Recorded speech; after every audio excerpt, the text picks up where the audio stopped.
Hi, I'm Mark Taylor, and it's time for the Mark Taylor Show.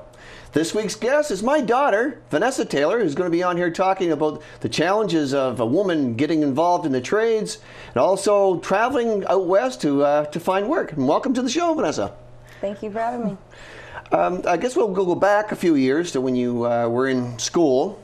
Was there any courses at the time that were available to girls, like when they were in school? Shop classes, we'll call it. Yeah, there always definitely was shop classes available. I think that maybe back when I went to school, back in 2000, 2001, there wasn't a lot of actual push for girls to do something like that. I think if you wanted to do it, you definitely could, but there definitely was more push to go to university, and so therefore I took the sciences. I took physics and chemistry and biology and all those courses that I needed to get into university. More women-oriented courses, I guess. Yeah, home ec and all that, yeah. Clerical or whatever the case may be. Definitely. So definitely they didn't really push them. They were available, but you know, it wasn't as there wasn't many people in it as then. No, I don't know any girls that did. Yeah, there's been a big shift, really. I mean, you know that yourself, is because I believe when you went, you actually worked with ladies on jobs and stuff, right? Other women. One, yeah. Yeah. There was one girl boilermaker, one other girl millwright. I know one other girl electrician, but there's not many. That's for sure. No. But there's women like in carpentry and they're you see it more on job sites for sure. Yeah, right. So so you're aware of strides that have been made. Probably, I'm guessing if you fast forward, because we're going 10, 15 years ahead now. There's definitely shop classes that are girls, because your sister was involved. She would have took shop classes. Yeah, I think she was younger than you, but yeah, I think Tamara kind of learned from my mistakes in that sense, that to maybe try a little bit more variety in high school, because that's why they offer so many different courses. They offer home ec and shop classes, and you don't necessarily have to just take the sciences or any of the other courses. You can try shop class and see if it's for you. And I guess me going to university for 3 or 4 years, she kind of saw that wasn't what she wanted to do, and kind of learned from that, and was able to take a course in high school. Yeah, because I mean, so did you have any interest in trades as a kid? Did you wonder how things worked? Well, how they, what made them go, or anything like that? Is that anything of any interest, or is this something that came in later years? Absolutely not. I think that if I would have known back then, I think I was just like any other kid, just kind of wanted to get through high school, go to university, party, move out of the house, and have a blast. And I never really thought of my career or what I would do for a living, really much more than go to university and see where that goes. You went to university, and you found that scene wasn't for you. I mean, it wasn't. It was what was the course you were the first one? I wanted to take social work, so I ended up taking human services, which is which was MBCC. So yeah, which was MBCC. You went to university first, and then you went to MBCC. Yeah, and I did that for 7 years, and it just really burned me out and made me. It really drained me, and just for the amount of money that they make and the amount of work that you have to do, it's really hard. And I definitely respect anybody that can do that kind of work. You were working with mentally challenged adults, right? Yes, mental illness as well. There was just kind of at the group home. There's different. Kind of just a mesh of people. There's maybe a schizophrenic, bipolar, but then there are also people with Down syndrome, and yeah, it was definitely interesting, and it was a good job. It just I needed to work 3 jobs just to make money, basically, because there's just not any money. It's government funded, so. So then you had a switch in career. So you decided maybe I'll try something else. So then you went to MBCC in St. John. Yeah, basically I was a 2-year course? 1 year. 1 year, okay. I was just kind of sick of working the 3 jobs to try to, come ahead. And so I talked to a couple friends of mine that were in the trades, and they basically said, you should just go to MBCC and see what they have to offer. So I went and talked to the people there, and they said, well, if you take industrial mechanics, then you will learn welding, you'll learn machining, and you'll also learn a wide range of things. Yeah, exactly. And then if you're more interested in welding, then you can take welding the next year, or if you're more interested in machining, you can take the machinist course.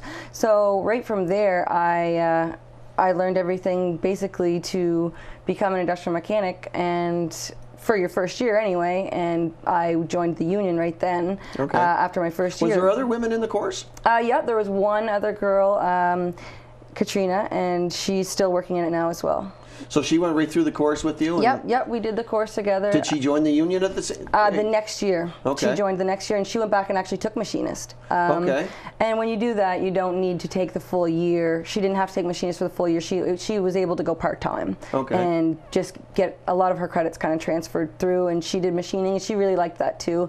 And she was able to get in the millwrights union the next year as well, and she worked with me there. I guess one of the things that probably people are wondering out there, what were the attitudes of the guys in the class? Were they helpful? Did they say, basically you're on your own, it's a girl? What was their attitudes, or was it like a wide range? The guys were really good in the class, actually. A lot of the teachers had never taught a girl ever, and then to have two in the class, they said, was quite the surprise. But I found people really tried to be politically correct with us quite a bit, which was okay. We kind of just wanted everyone to treat us the same, but I understand why they can't, and why they can't say some of the things that they might want to say. It just didn't want to offend us or whatever. But I think as I've worked more with guys, people get to know us and get used to us and kind of realize that obviously I wouldn't be in this kind of a job if I was offended easily. Right. So do you feel accepted? Obviously, I do, yeah. With either as you were in school or on the jobs. It's not a big thing. I do feel like I've had to prove myself a bit. So I was saying, do you have to work a little? Do you feel you have to work a little bit harder? You feel that you do because I feel like I want to. People think that they say, oh, it's a girl, she can't lift this, she can't do that. Which is true. Which is I always say when a situation like that arises, like, well, I never really claimed to be strong. I try to maybe. In instances where there's a confined space, I'll be the first to say, well, I'll go in there because, I'm not 250 pounds. So right. There's always perks to having a girl, I guess. But I found a lot of the older crew at first was very hard to get used to it. But as they got to know us more, they realized that, that's a really good thing, and maybe their granddaughters could get into something like that. And they kind of became more open to, knowing our story and why we wanted to do it. At first, I think they kind of, just thought that we shouldn't be there. Some of the old guys, not all of them, but there's just a few, and their attitudes changed. So when you get out of you get out of your community college, you have your first block under your belt, right? That's what that is. After you take the course, you can write the first block. Okay. So yeah, we wrote the first block. And there's 4 blocks. Is that how it works? And then is that with any trade? No, Tamara, my sister, her welding, I believe, is 3, and I don't know if that's in New Brunswick, but that's what she's dealing with in Alberta for sure. Okay, so a lot of the other trades, electrical and all that stuff, would be a similar sort of thing. I think so. When you go and you get you write your first block and you get your job, then you have to go back every so often. Is it annually? Or? It's about every year. They say, I think it's about every 2,000 hours ish, but they kind of which is a year. Yeah, if you're close, then you can go either way. And you can go back and write your second block and third block, and then when you have your 4th block, then you write an interprovincial. Is that how it goes? Which allows you to work anywhere in Canada? Yeah, it is. Anywhere that Red Seal is accepted. I think that it's it gives you a Red Seal, right? And that all the trades have that as well. Yeah, most of them. Yeah. Yep. So that when you have that, you can go anywhere, and basically it's you're a journeyman, right? Yeah, exactly. Yeah. So you've gone through the steps already. Yep. Right now I have passed my interprovincial, and I'm just waiting on the paperwork I've got all my hours, so I can't say officially, but I'm pretty much You're well on the way. You're 99.9% through it. Exactly. Just waiting for the papers. Well, so you worked around on construction sites around here in New Brunswick. You tried working the New Brunswick scene to see, because basically if you join the union, you figure, well, they'll find work for me. Or can you look for your own job, or do you have to go on a waiting list? It's in our constitution that if there is no work, then you can find your own work. There's different opinions on that.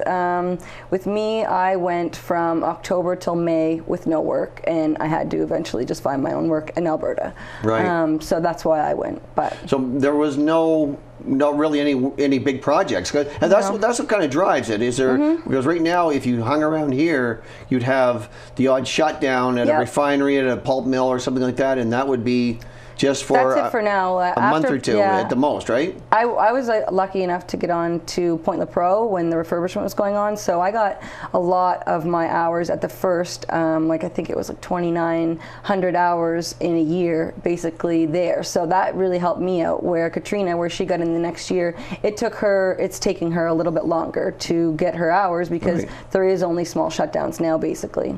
Right. So basically, you had to go abroad to find a job, and you just go on the internet and find where there's look for jobs that are in your field. Yeah, and that's what I did actually. I just Google and Career Beacon and all those, just kept shooting out resumes till finally someone said, "Yeah, maybe we'll interview you." And yeah.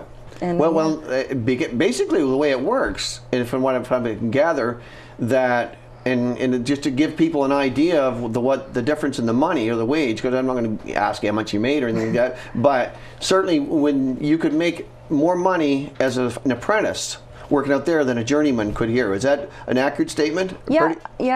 Out there, it's, if you think of it, when you're out there, most of it's construction. Yep. So they want to get that done immediately. So when I go out there, you're working 10, 12-hour days. Yeah, I work 12-hour days, and 7 days a week. 14 days straight. Right. So that's really, even if it is more money an hour, but that's why you can make so much more money. Right. And you're not spending money because you're sitting in a camp room every night. There's definite benefits to it, but there's quite a few. There's some people just out relocated. I mean, they took their family and you're one of the situations where you're traveling back and forth. And I fly every 2 weeks, so 2 weeks on and 2 weeks off, which is one of the best turnarounds out there. Really, I have no complaints about that.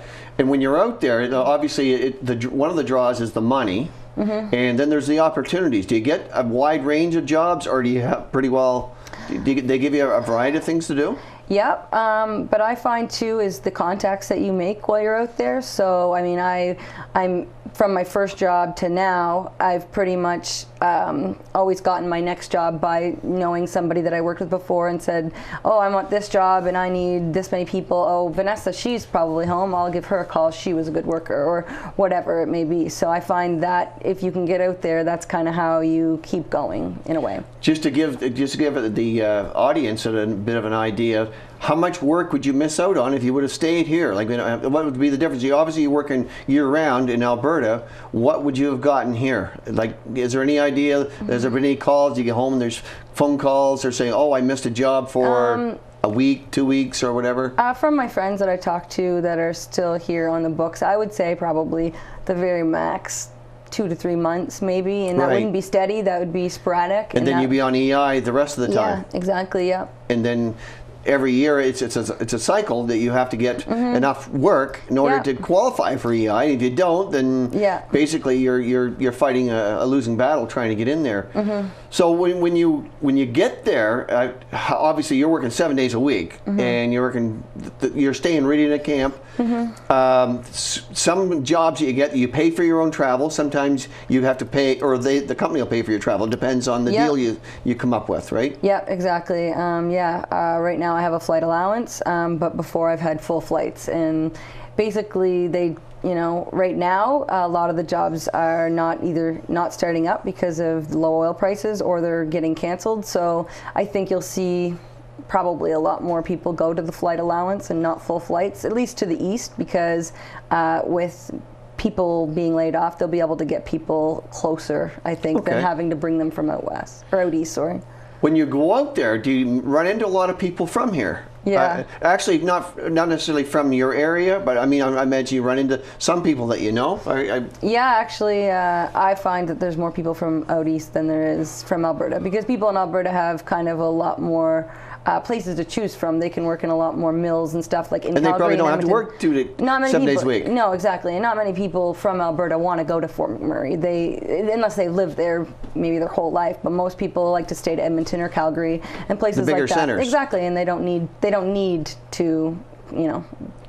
the jobs as bad as us. Well, you mentioned your sister, Tamara. She's involved in the trades as well, right? Yep. And she's involved in welding. Yep. And I every once in a while, I try to every week bring things on. Now, this here has been a prop in my show. You know what this is? Yeah, she made that last Christmas or the Christmas before? 2013 Christmas, I believe it was, yeah. Yep. She made it in the shop. I call him Paul, but apparently because he's a left-handed guitar player, but Kurt Cobain and Jimi Hendrix were both lefties. Okay, yeah. So I don't really know if this is what we'll call him. I call him Paul, but she made this in the shop. So this is kind of a neat thing. I thought it was kind of along the subject of the show. A girl made this, and it was a bit of a cool thing. So I thought I'd bring that on. I guess we want to talk about when you passed your course. What did that feel like to get that diploma? Like when you first grabbed that and you said, "There now." Really, I guess you really didn't know what you were going to do with it. I was super proud of myself because, truthfully, before I did it, before I actually went to that course, I knew nothing about the trade. I knew nothing. I didn't even know how to read a tape measure. So we had come really far. Me and Katrina both. We still talk about it to this day about when we'll be working on a job site now, and we'll be talking back and forth. And I'm just like, can you even believe that a couple years ago, me and you were basically people would talk about things in class, and we'd have no idea what they're talking about. And we'd go back like after class, and we'd meet, and we'd look in our textbook and be like, oh, okay, that's what they're talking about, because we didn't know, and and you have the internet as well, though. I mean, you could Google things. We YouTubed a lot. We YouTubed and try to figure out stuff. Exactly, I mean, because different threads and all kinds of different things you'd run into that, being a girl growing up in rural New Brunswick, you're not probably, unless you owned your own motorcycle or something like that, you wouldn't be even associated with anything to do with mechanics. What do you think the government is their roles, or what could they do to keep people in New Brunswick? I don't. Or is it up to the government? Is it private industry that's driving it? I don't know. There's no projects. There's no big projects that are going on right now. And Point La Pro, that if they ever had another reactor, or if the refinery, ever seen a second refinery, I guess anything like that. Mattequac is obviously, I think, is one of the things that they've been talking about. Is it needs to be refurbished as well, which would be a big job. Yep. And I think sometimes too that they push, they'll get on board with pushing, we want more skilled people, we want more skilled trades. But if there's no jobs for those people, then we're just pumping them out into the system with nothing to offer. I mean, in my class, I couldn't tell you exactly how many people actually still do the industrial mechanics, but I think it would probably be like 5 or 6. And really? A lot of people, basically. There wasn't very many people that stuck with it because, I mean, in St. John, if you think about it, there's only so many places, and a lot of people want to stay home. So where are you going to work, Yeah. There's not a lot of spots that have a whole bunch of openings, until people retire or go elsewhere. What do you must run into this as well, when you were working around here, of other people from other provinces coming to work here? It's kind of the flip side of what you're going through, and I don't know are you accepted in Alberta? Do people say, "Oh, there's those darn Maritimers coming here"? Do you run into that? You would here. I mean, obviously it would be a completely different story because it sounds bad. There's those people coming from Quebec. They're coming from Ontario, Newfoundland, or wherever. That wasn't acceptable. And out there, they need extra people. They wouldn't, if they didn't need people, they wouldn't be flying people. So it's a little bit different. I think we're here, we only have so many tiny little amount of jobs that if someone from another province comes in, it is a big deal, and we will fight for, and the same as I wouldn't take a job from somebody here if I had a job in Alberta. When you said, do you ever get a call? I don't get a call because when I'm working in Alberta, I make sure that I'm off the list. So the call list, basically. Yeah, so I don't get a call because I have a job. Because, if you were to take a call, I think if you, took a call and said, oh yeah, I'll come back and leave my job in Alberta to work here, well, that might be somebody with a child or, a big family that they're trying to support, and that might be their only 3 weeks or whatever they're going to get for work. So I wouldn't do that. But so basically, if you had your druthers, ideally you'd work here. I mean, if there was any question, if there was something that was near the same money, and it looked like you were going to be working for, you could see it for a while. This is where you want to be. I mean, the money isn't that comparable. So to me, it's more about being home every night, and I mean, that's worth its weight in gold. I meet mostly men out there that are leaving their kids and their families at home, and no one likes to do that. So right now I don't have kids, so I'm fine. But I mean, eventually I will need to work home. Yeah, and the thing about it is, if you decided to relocate completely out there, then you're run into a situation where everything costs more. Mm-hmm. Yeah, You know, you have to make that money, and then if you sold everything you had on here and decided you're going to pull up the stakes and go there, you're running into a different situation altogether. Yeah, it probably would be comparable to living here. Yeah. But it would be no different. I mean, because everything's going to cost you more there. Yeah. The labor, everything is bigger out there. Everything. Yeah. Yeah, you're right. When you're so when you're thinking back about when you get out of school, do you think you were ready to work right after graduation, or did you know, like, where was your head set? Do you think I'm going to try to find work here, or were you automatically? I got right into the union, so they found work for me. And the good thing about the apprenticeship program is that I never worked by myself, so you always work with a journeyman. So right. Your journeyman always, for the most part, will kind of know where you're at. And I was never ever shy about saying, I don't know how to do this. If I've done it before, and then they'd let me go and see. They kind of watch you and see what you know, and then help you out as you go. I never ever was like, oh no, let me do it by myself. Right. If I couldn't, because then I would just end up hurting someone or myself. Well, you've gone to schools and spoke on this topic, right? I mean, this is similar to the same topics that we're covering in this show.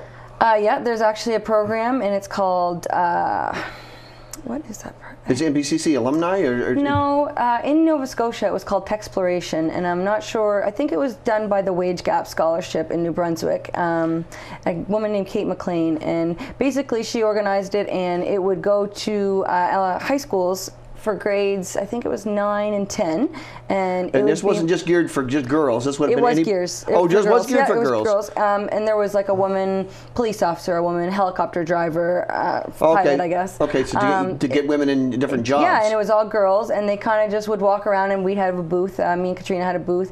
For us, I found it was probably really overwhelming because we didn't know necessarily, we knew that they knew nothing about industrial mechanics because we didn't know anything. So we brought blueprints, and we brought stuff that we had welded and stuff that we had machined. And I feel like, sometimes the kids were a little bit overwhelmed, and they would be like, anyways, let's go talk to the RCMP officer. She has a gun. But there was a couple kids that, were like, you know what, my dad's a millwright, and that's pretty cool, and I'm going to go tell him. And even if we reached, that's what we said, even if we reached like 2-3 kids, and they thought, you know what, that's really cool, then it was something. It was better than nothing, I guess. When you're thinking about doing those sorts of things, do you have advice that you have for women or anybody that wants to get into a trade? What would you give them? I mean, you've gone through, you didn't come right out of high school and went at it, so you kind of went at it the hard way because you tried some other things that didn't tickle your fancy, I guess. Well, what Tamara did was the student for a day at NBCC, and I didn't know about that. I just kind of winged it and applied for school and got in and then did that. But she went to a student for a day, and basically any course that you're looking into going into, you can go and be a student for a day. She went to all the classes. She went to the math classes. She went to the welding classes. She went to all of it and kind of saw what she was getting into. And I think that it took a lot of the nerves out of it to know, you know what, there's people in that class that, seemed pretty, they weren't that far advanced. And I think that's kind of where I was nervous at first because there was so much that I didn't know, and I had gone to university and, like I said, taken sciences and arts and all that, and I was really nervous that I would kind of I would have the, I guess, a disadvantage, and I did, but you just had to work that much higher. And you were in French immersion in school, and do you think that was a bit of a is that a help or a challenge when you're trying to do classes that are in English? I mean, you're going to... Yeah, it had been so long for French that I hadn't... once you don't do anything with it right after school, I did French in university a bit, but I hadn't used it in so long. Like some of my friends were in French immersion and they used it in their jobs and they still are very fluent, but I didn't use it, so it didn't affect my ability to learn, I don't think. No, so some of the courses that you took at in your industrial mechanic course, were there things that you found challenging? Was it obviously the shop work, Yeah. when you're sitting down and actually the nuts and bolts of the job, for lack of expression, is yeah. that must have been a bit of a overwhelming when you first get into that. Yeah, for me, like, I mean, we started off with hand tools, so that's a good spot to start for everyone. But I didn't understand what a pump, what it did. So learning about all the different components, I mean, it was very overwhelming until, well, I would think a lot of the guys would already know that stuff. A lot of guys had worked on their snowmobiles and they'd worked on their bikes and stuff and just known just everyday stuff. Being around me and Katrina it, would just look at each other and kind of be like, oh yeah, right on. Yeah, like exactly. You had no idea what they were talking about. No. Everything they were talking about, as far as that was going over your head. Yep. Now obviously some of the math may have been a little bit easier for you than compared, like, because you're dealing a lot with volumes and areas and stuff like that. It wasn't that hard as much as I thought it was going to be. We did a bit of physics too, and that took a bit to come back to me. But the teachers at the school were great, and if you wanted to, they would stay with you every night probably and work with you, and the students. Could you get tutors? Yeah, the teachers would have stayed for sure. I never did, but I know that there was students that did. Well, I hope that there's